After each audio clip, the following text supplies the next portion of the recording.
السلام علیکم، آداب، نمستے، گڈ مارننگ، کیسے ہیں آپ سب؟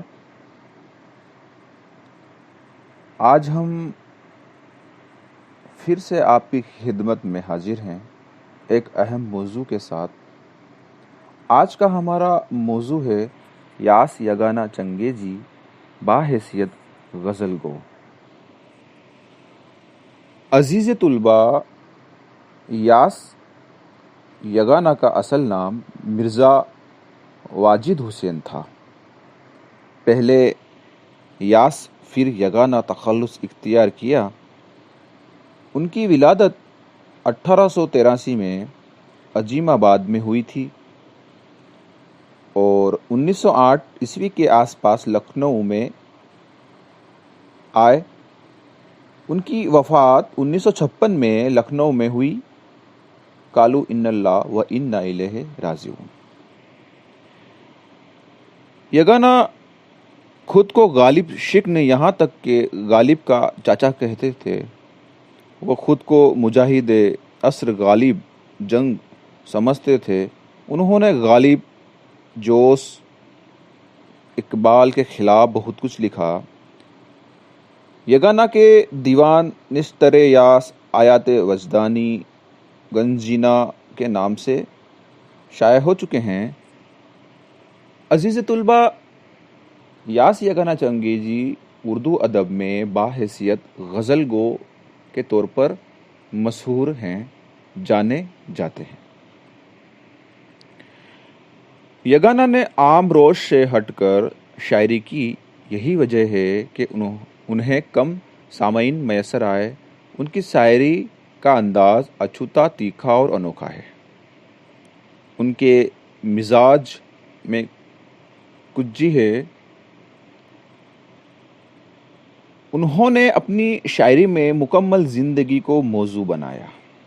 حلقہ شاعری میں کسی سے لڑے، کسی کو پچھاڑا، کسی سے دوستی کی۔ لکھنؤ کا قیام ان کو مہنگا پڑا۔ ہمیشہ حریفوں سے ٹکرایا کرتے تھے۔ انہوں نے اپنے نام میں چنگیزی کا اضافہ کر لیا تھا۔ خود کو غالب کا چاچا کہتے تھے اور ان کے کلام کی اصلاح کرتے تھے۔ اسی لیے اہل ذوق ان کے دشمن ہو گئے۔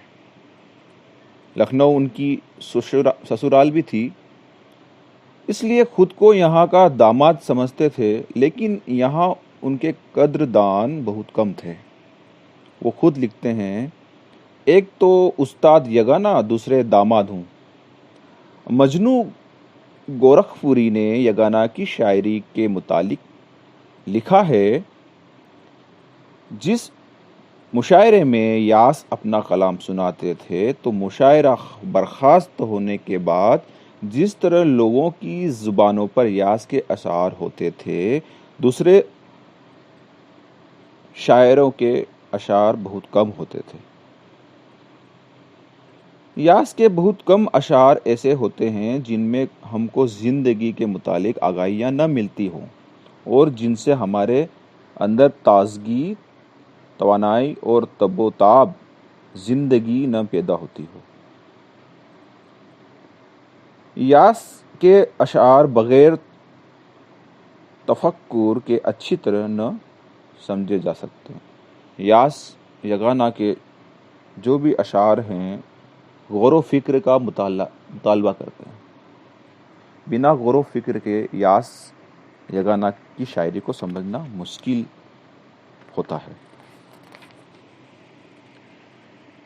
یاس یگانہ کی شاعری کا لب و لہجہ ان کے کردار، ان کے نظریات اور ان کے فنکارانہ تکمیل کا لہجہ ہے۔ اس لہجے میں ان کی پوری شاعری کی جان ہے۔ یہ لہجہ چیلنج دیتا ہوا، جواب طلب کرتا ہوا اور ہار نہ ماننے والا لہجہ ہے۔ ان کے کلام میں خود پرستی بھی ہے اور حق پرستی بھی ہے، بلکہ کہیں کہیں وہ خود پرستی کو حق پرستی سمجھ لیتے ہیں اور ناحق پرستی کو حق پرستی۔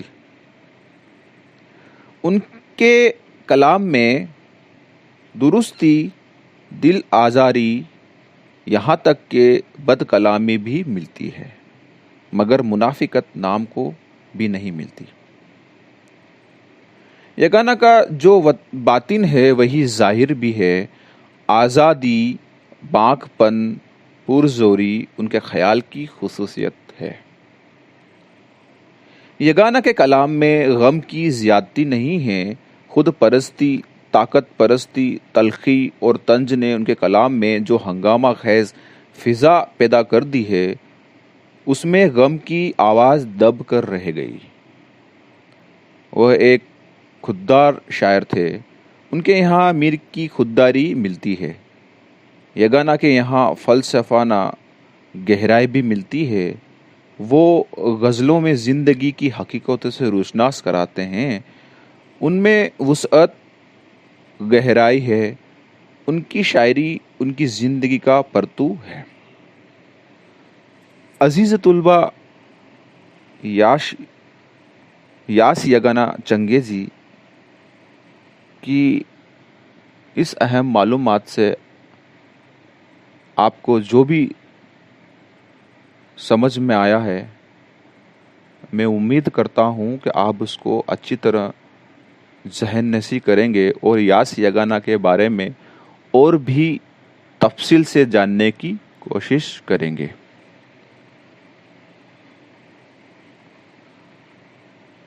آپ سے ایک گزارش یہی بھی ہے کہ آپ اپنا خیال رکھیں اور اناوشک بغیر مطلب کے ادھر ادھر باہر نہ نکلیں۔ اس کورونا مہاماری میں آپ اپنے گھر پر ہی رہ کر اسٹڈی کریں۔ آپ خود بھی بچیں، اپنے پریوار کو اور اپنے سماج دیش کو بھی بچائیں۔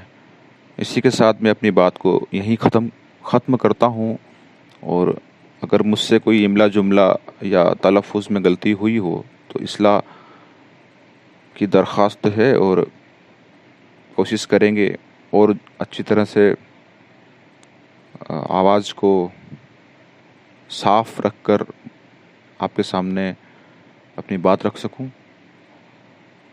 بہت شکریہ، تھینکس، پھر ملیں گے، اللہ حافظ۔